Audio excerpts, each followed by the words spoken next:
Good morning, mga momshies! Dito tayo ngayon sa labas ng aming apartment at katatapos ko lang maghatid kay Maximus sa kanyang school para sa araw na ito.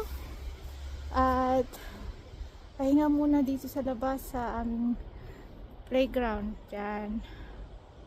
Ayan. Tayo muna ay umupo at magpalamig. Masarap din ang feeling ng malamig na panahon. Tiis-tiis ganda muna. Kahit na nagiging frozen yung kamay ko. Lamig. Kaninang umaga minus 2 degrees. With wind chill siguro ito mga minus 10. Ganun ang temperature ngayon. Yan o, covered na yung ating ground ng white powder.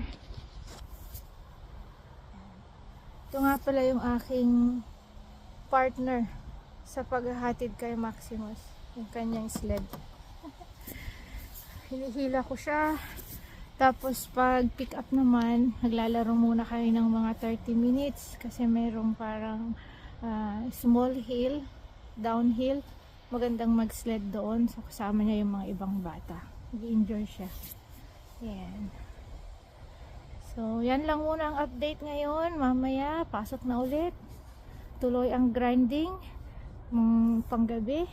7 PM hanggang 7 AM for 3 nights. Tapos off na ulit, tapos pasok na ulit, tapos off na naman. Ayan. Para may pambayad ng bills, di ba? So ingat po kayong lahat and God bless everyone. Thanks for watching. Bye. Snow.